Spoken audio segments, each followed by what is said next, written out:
அது கடந்த வருடத்துல இந்த உலக வர்த்தக ஒப்பந்தத்தில் விவாதம் நடந்தது. இது 15 வருடத்திற்கு முன்பாகவே நீங்க மூன்றாம் உலக நாடுகள் ரேஷன் கடை மூலமாக மக்களுக்கு மலிவு விலையில் அரிசி உணவுப் பொருள் கொடுக்கக்கூடாது, அந்த மானியத்தை நிறுத்த வேண்டும், விவசாயிகளுக்கான மானியத்தை நீங்க நிறுத்திக் கொள்ள வேண்டும், நீங்கள் இறக்குமதி செய்வதற்கு வெளிநாடுகளில் இருந்து உணவுப் பொருளை இறக்குமதி செய்வதற்கு அனுமதி கொடுக்க வேண்டும் என்கின்ற மூன்றையுமே மேற்குலக நாடுகள், வளர்ந்த நாடுகள் தொடர்ச்சியாக முன்வைத்துக் கொண்டிருந்தார்கள்.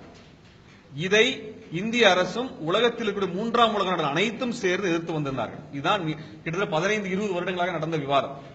இப்ப நடந்த இது குறித்த மாநாட்டிலே இது குறித்து விவாதம் வரும் பொழுது நிர்மலா சீதாராமன் அவர்கள் அந்த கூட்டத்தை புறக்கணித்திருக்கின்றார். இந்தியா அந்த ஒப்பந்தத்திலே கையெழுத்திட்டிருக்கிறது, இதை ஏற்றுக்கொண்டிருக்கிறது. இந்த அடிப்படையில் 2017 இருந்து நீங்க ஃபுட் கார்பரேஷன் ஆஃப் இந்தியா சொல்லக்கூடிய இந்த குடோன்ல அரிசியை சேமித்து வைப்பது என்பதோ கொள்முதல் செய்வது என்பதோ செய்யப்போவது இல்லை.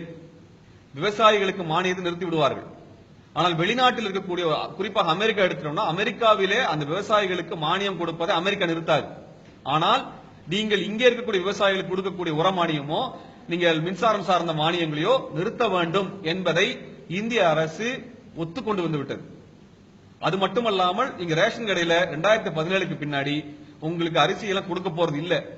நீங்க அரிசியை பொது சந்தையில வாங்கிக்கணும். ரேஷன் கடையில உங்களுக்கு தரக்கூடிய அரிசிக்கு பதிலாக உணவுப் பொருட்களுக்கு பதிலாக பணமாக உங்களுக்கு கொடுக்கப்படும். எப்படி கேஸ் மானியத்தை கொண்டு வந்தாங்களோ அது போல அதுக்கு மானியம் கொண்டு வர போறாங்க. இதுதான் இதுக்கான ஆதார் அட்டை கொண்டு வரப்பட்டிருக்கிறது. இதற்கு பிறகு ஏழை எளிய மக்களுக்கு குறைந்த விலையில் இதுல அரிசி கிடைப்பதற்கு வாய்ப்பு கிடையாது.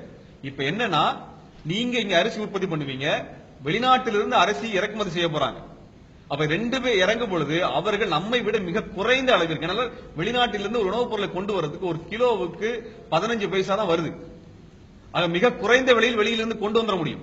இப்ப இங்க இருக்க விவசாயிக்கு விவசாய மானியம் இருக்காது, மின்சார மானியம் இருக்காது, உர மானியம் இருக்காது, எந்த விதமான உதவிகளும் தமிழ்நாடு அரசு இந்திய அரசு கொடுக்க போவதில்லை.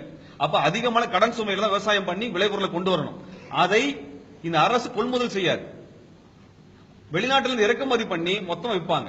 அப்ப இங்க இருக்கிற விவசாயிகள் தற்கொலை செய்து கொள்ளக்கூடிய சூழலை மோடி அரசாங்கம் கொண்டு வந்திருக்கிறது.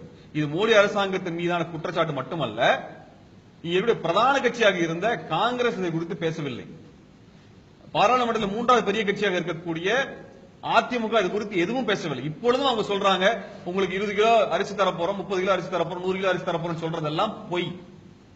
அந்த சட்டம் கொண்டு வரப்பட்டிருக்கிறது, அதை எதிர்த்து இவர்கள் பேசவில்லை, திமுகவும் பேசவில்லை.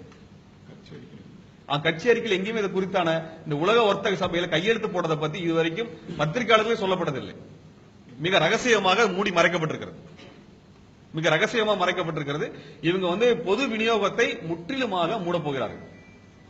இதைத்தான் நாங்க மிகப்பெரிய ஒரு ஆபத்தாக, ஏன்னா இதில் இருந்து உங்களுடைய விவசாயிகள், நெசவாளிகள் அனைவருடைய வாழ்வாதாரம் முடிக்கப்பட்டுவிடும், ஏழை எளிய மக்கள்.